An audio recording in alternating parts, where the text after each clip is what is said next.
یعنی گفتیم که مشترک است و پس علاقه همین قسمت ما گفتیم هم با 13 هم با 11 شریک می شود و جریانی که از همین قسمت جاری می شود در تیغه باز می ایستد و از تیغه بسته عبور می کند و نمودهای گوناگون تیغه ها است. فرض کردیم دوچینکه باز، دوچینکه بسته، باز و بسته و اینچنین معمولا چنین نمود تیغه ها است که با مشترک هستن همشون. اینو همش کم هستن، هم تیغه بسته دارد هم تیغه باز، خصوصا در این نمود ریلیو که این قسمتی همین ریلی است و اگر که دیده باشیم خیلی هم خرد در این قسمت تصویر آنها عیان است و در این ریلی هم یعنی 11 مشترک است و 12 تیغه بسته و 14 تیغه باز است و یک برتری دیگری که ریلی دارد ما گفتیم سیگنال قبول میکند، سیگنال دیره 0 یا 1 و کانداکتور تغییر وضعیت میکند و این چونین یک امکانیت دیگری که مثل ریلی به ما میدهد. فرض کردیم ما ریلی تغییر منبع را تامین کردیم، کانداکتور تغییر وضعیت دادن. خصوصا در چنین کانتاکتور یک فرقیت برتری خوبی دیگر در اینجا وجود دارد که ما از هر یک کانتاکت همین ریلی شدت های گوناگون ما میتوانیم که جاری کنیم و مقصد های گوناگون اجرا کنیم از همون یک سیگنالی که با ما اومدگی است. فرض کنیم از 9 ما میتوانیم منبع 220 ولت باشد، یگان کانتاکتور در این طرف در این قسمت پیوست شود. از این 24 ولت فرض کنیم دی سی باشد، بعد تغذیه علاقه از 24 گیریم با پی ال سی، یا که در این قسمت 24 ولت ای سی باشد یگان چراغ و یا که 380 کدام شدت گوناگونه که باشد. یعنی ما یک سیگنال گرفتیم علاقه چند سیگنال دیگه از تیغه های او جوری کردیم و در اینجا مقصد اساسی ما از ریلی که در زنجیرهای اداره کنی فرمون واسه استفاده میشوند. یکم ریلی حمایت سیربری را میبینیم که خیلی هم واسه استفاده میشود که این شکل زیرین است، پای در پای با کانتاکتور پیوست میشود و پس از این محرک اتصال میشود. پرینسیپ کاری ریلی سیربری در اساس بی متال یعنی دو متال که با هم گداخته شدگی. فرض کنیم دو تا متال است، بی معنی دو دارد، یک تا متال در خنکی استوار است و یک تا در گرمی. فرض کنیم متال یکمی ما در حالت گرم شدن یوزش میشود، یوزش میخوره، یعنی گرم که شد تغییر وضعیت میکنه، یکم تر قد میشود.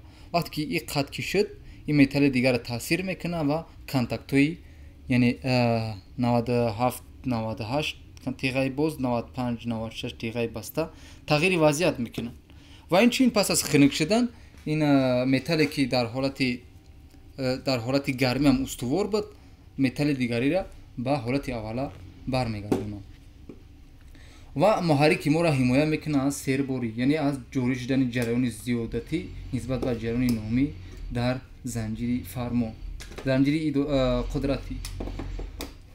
دویم ریلی از ریلی کنترل پیگیری فازها که شکلی زیرین دارد اکثرا معمولا نمودی دلتا از BTC یعنی به شکل زیرین است. ما تصویرشان در اینجا تصویر کردگیم که معنی پیگیری فازا یعنی حتما جابجا بودن فازا را نظارت میکنه که حتما L1 L2 L3 پیوست شده.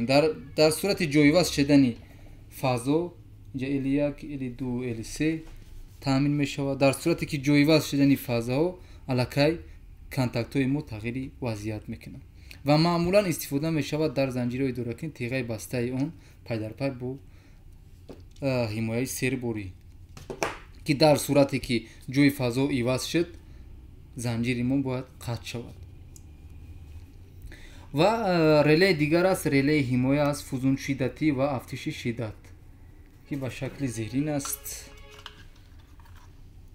идоракунишам бинем 3 фазл лозим дорад ва инам теғои баставу боз дорад ва инҷа барои назорат кардани шиддати зиёдатӣ фарз кардем дар ин қисмат чанд фоиз аз шиддати номӣ ва инчунин вақт дорад барои хомӯш кардан. мо дар шиддати номиро таъин мекунем, фарз кардем 380 ва дар инҷа фоизи муайяна мегузорем ки аз 380 чанд фоиз зиёд шуд ва чӣ қадар кам шуд.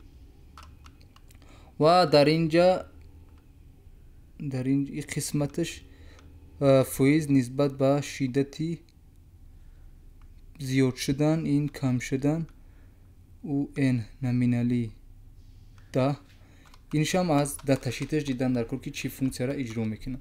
аммо иш барои вақти ба кор даромадан аст, яъне пас аз чанд сония ҳимоя кунад. ва инам маъмулан дар занҷирҳои идоракунӣ аз теғаи басташ истифода мекунанд. дар сурате ки шиддат аз шиддати номинали зиёд шуд, бояд занҷири моро қатъ кунанд.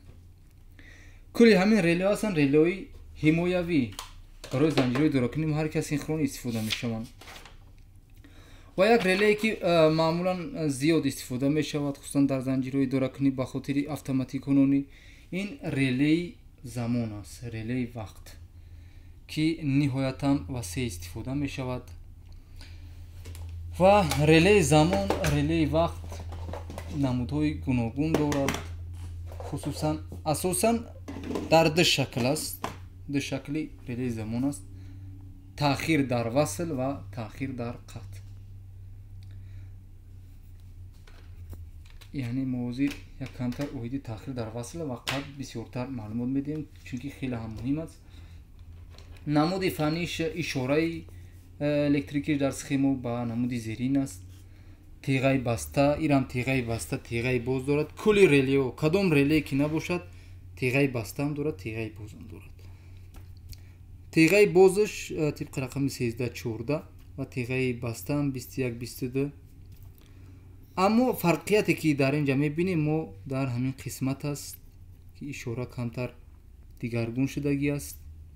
яъне контакти мо пас аз тағзияи манбаъ, фарз кардем манбаъ бошад, агар тағйирёбанда бошад, релеҳи замони мо ва таъхир дар васла мегирем.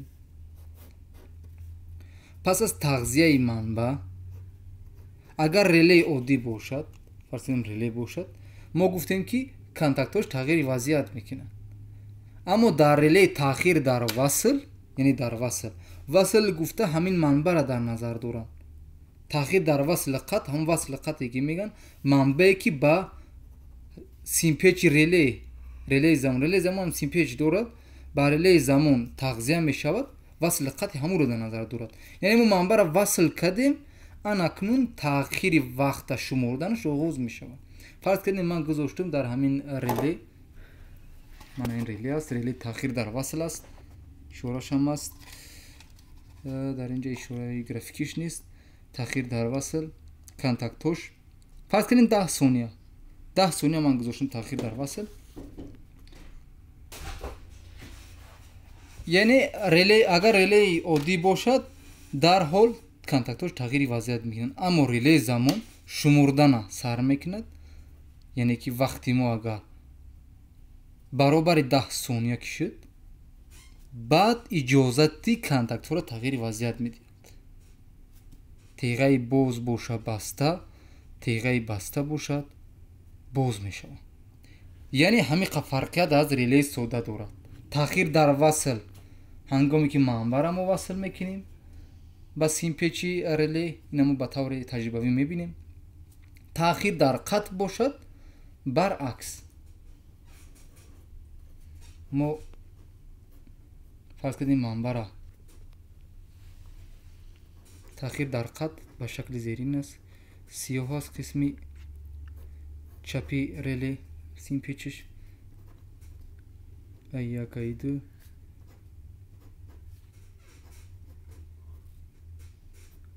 вақте ки мо манбаъро баръакс, аллакай шапкаи ҳамин баръакс мешавад. вақте ки мо манбаъро таъмин мекунем ба релеҳ, контактҳо тағйири вазъият мекунанд.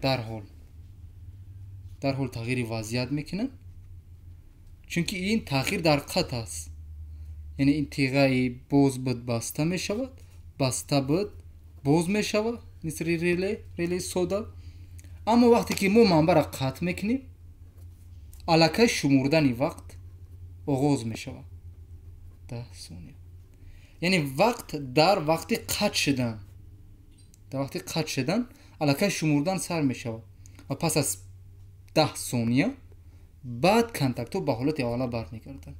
яъне таъхир дар қатъ контактҳоро медора як камтар ки дар ҳолати тағйирёфтаи вазъият биистанд, баъд ба ҳолати аввала баргарданд.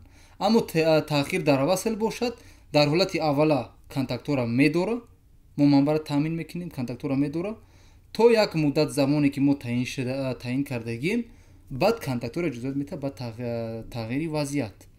яъне фарқияташ аз релеи сода ба ҳамин чунин вобастагӣ дорад аз замон.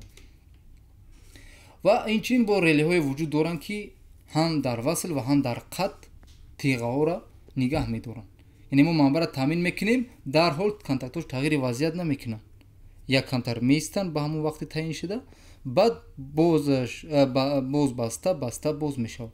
ва инчунин дар вақти қатъшавии манбаъ боз контактҳо дар ҳол тағйири вазъият намекунанд, вобаста ба вақти таъин шуда пас аз ба анҷом расидани вақт тағйири вазъият мекунанд. ва ба забони англисӣ аксаран маврид ти он дилей мегӯянд ва ин қисм эйра мегӯянд ти оф дилей.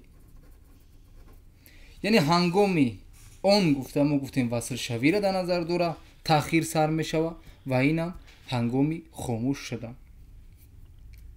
фарз кардем мо як схемаи соддаро оддиро мебинем, беҳтараш ба таври таҷрибавӣ мебинем. оиди таъхири васл қатъ ҳамин кофӣ аст назария. мо ба таври таҷрибавӣ мебинем ки чӣ хел схемаи оддира, чӣ хел таъхири васла, таъхири қатъ ба вуҷуд меояд. ин қисмат буд дар оиди релеҳои ҳимоявӣ. ва як чизи дигаро бояд қайд кунем ки ин реле буд,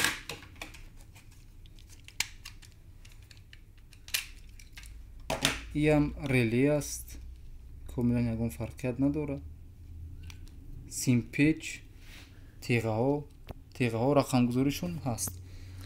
ва агар шаклан ҳам назар кунем, бузургии асосие ки дар контактҳо дар тиғаҳои реле, параметри асосие ки вуҷуд дорад, ин ҷараёни маҷозӣ аст, ҷараёни иҷозатшуда. дар занҷирҳои идоракунӣ асосан ҷараёни ниҳоят кам истифода мешавад. ва ин камбудӣ нест, аммо ин чиз сабаб мешавад ки мо як чизи монанди реле, як таҷҳизоте ки як камтар ҷараёни калонтара ва ниҳоят калонам аз худ ҷорӣ кунад. ва ин таҷҳизот ном дорад контактор. яъне мо аз реле гирифтем як таҷҳизоти дигар бо номи контактор сохтем. яъне контактор ва контактор. аз реле ягон фарқият на дар принсипи кор ва на дар контакт, дар ягон чиз ягон фарқият надорад. фақат ягона фарқияте ки дорад ин тиғаҳош аст. тиғаҳо ки дар контактор ду намуди тиға аст, бархилофи реле ки дар реле як намуди тиға буд. тиғаи қудратӣ аст ва тиғаи ёридиҳанда ва тиғаи идоракунанда. асосан маъмулан контактор барои муҳаррики асинхронӣ истифода мешавад ва муҳаррики асинхронӣ манбаи тағзияш сефаза аст. асосан аз ҳамин ҷиҳат сета тиға дар фарз кунем дар ҳамон реле, тақрибан бигем дар ҳамон реле гирифтан сета тиғаи мустаҳкам бо ҷараёни маҷозии калонтар сохтан ва як тиға ва якчандта тиғаи дигари ёрирасон сохтан барои идоракунӣ, занҷири идоракунӣ. аз ҳамин се тиға ҷараёни сефаза, занҷири қудратӣ ҷорӣ мешавад, ба манба меравад, ба истеъмолкунанда, фарз кунем муҳаррик агар бошад, ба ҳамон қисмат пайваст мешавад ва вобаста аз симпечи худи контактор мо идора мекунем муҳаррика. фарз кунем ҳамин контакторро мебинем як бор дохил шуд.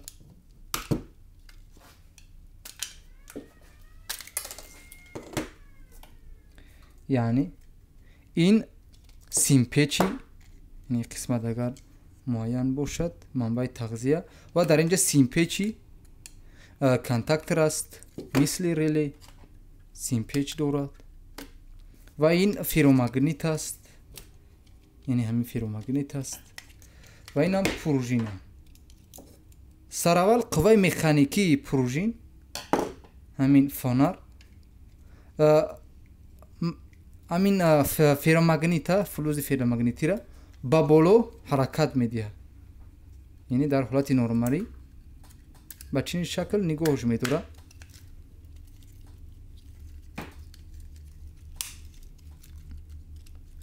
پس از تغذیه منبع با سیمپیچ کانتاکتر میدان مغناطیسی که سیمپیچ حاصل میکنه قوه میدان مغناطیسی از قوه فنر کلانتر است و همون میدان مغناطیسی قوه‌ای که در میدان مغناطیسی حاصل شدگی بود سبب میشه که همون دیلکی فیرومگنیتی را به حرکت داره تا که همین تیغه ها تغییری وضعیت کنه یعنی پس از تغذیه منبع در کانتاکتر در سیمپیچی کانتاکتر کلی همین تیغه ها که این سه تا تیغه قدرتی است اینا قدرتی هستند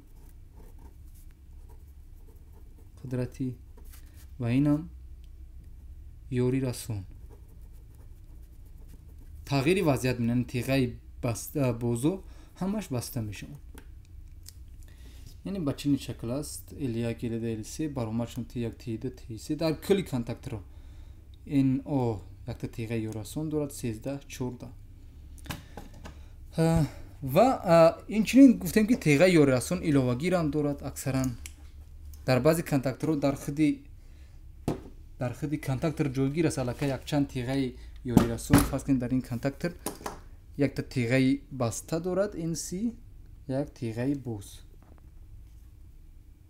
یعنی به این قسمت 13 و 14 تیغه بوز است و 21 و 22 تیغه بسته است و ما یورا با تسترم و با تجربه یک بار دیگر میبینیم که چه خیلی کار میکنه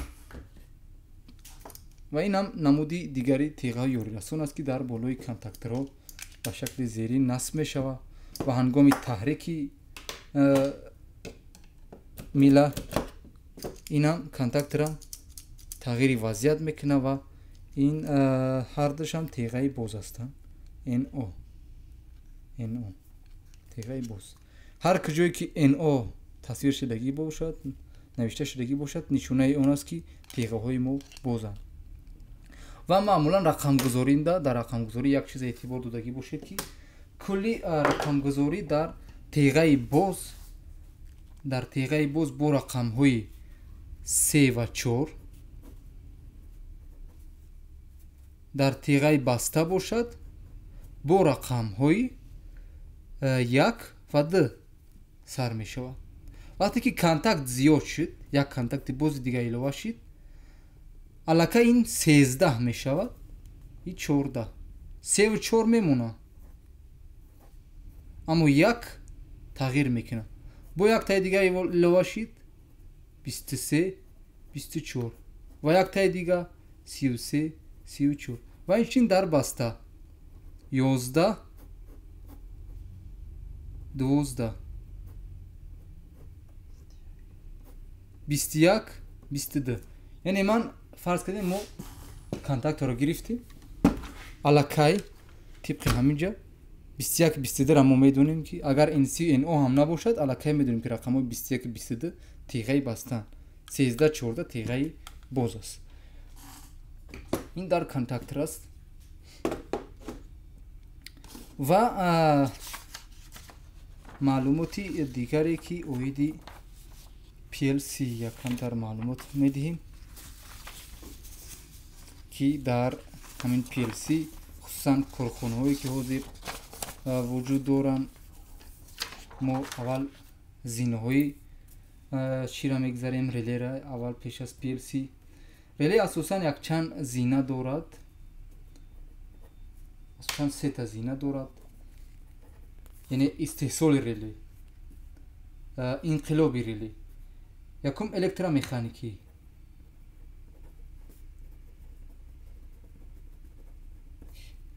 дуюм нимноқила,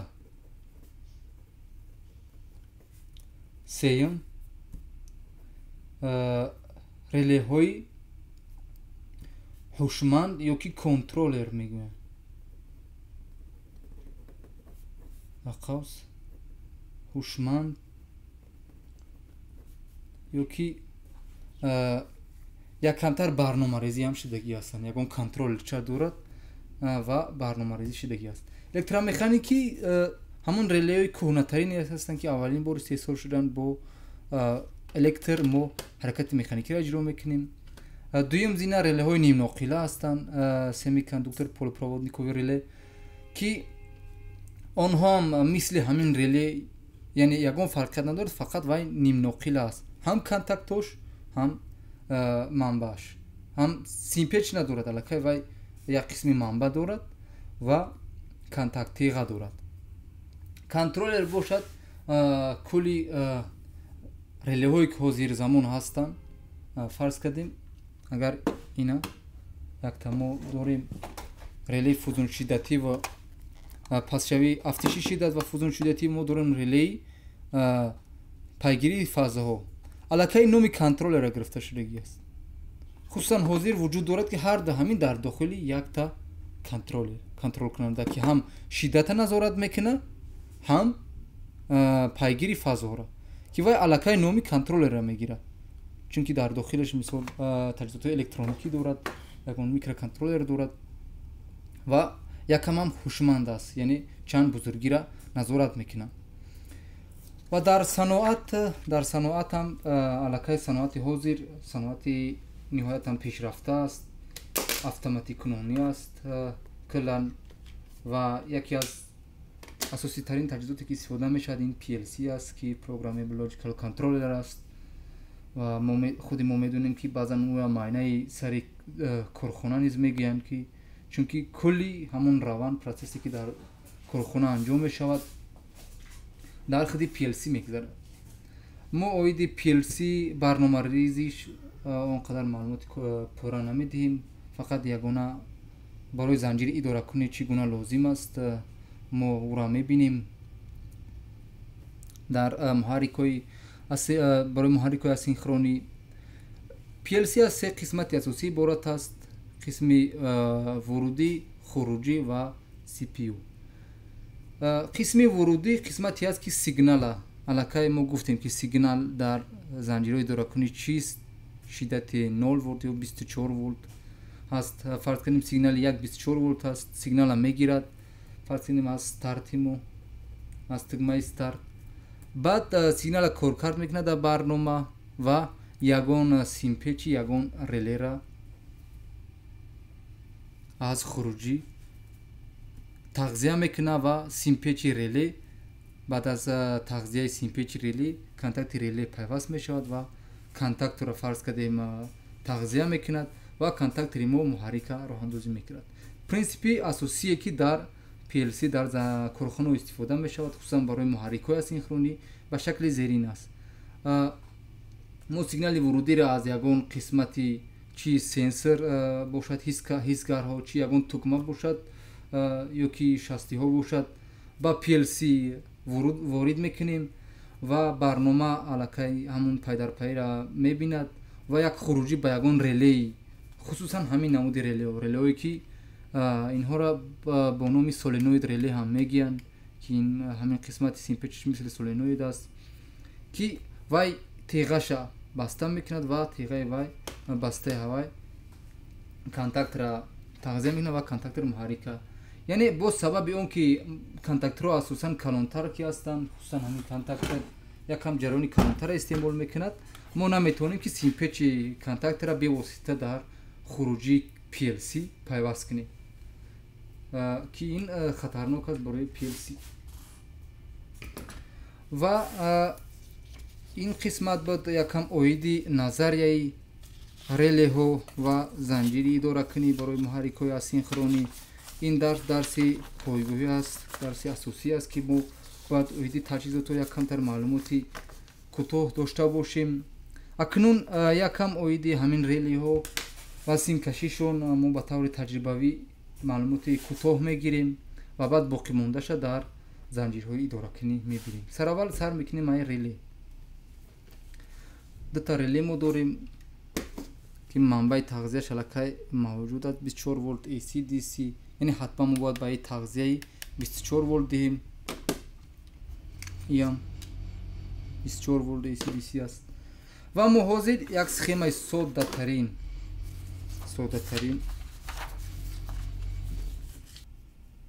оиди реле як схемаи соддатарин тароҳӣ мекунем. фарз кардем мо дорем манбаи 24 волт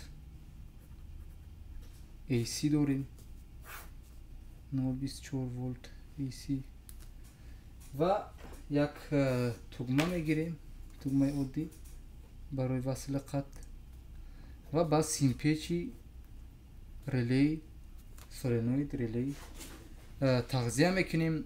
баъд аз ду тиғаи бози реле мо дута чароғи оддиро фурӯзон мекунем.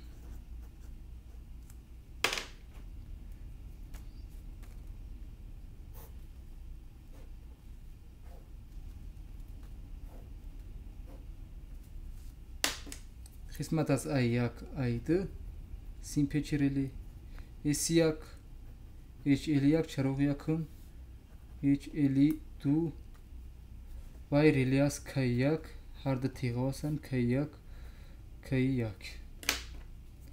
мо як манбаро аз 24 волт AC мегирем, як манбаи дигар аз 220 волт AC.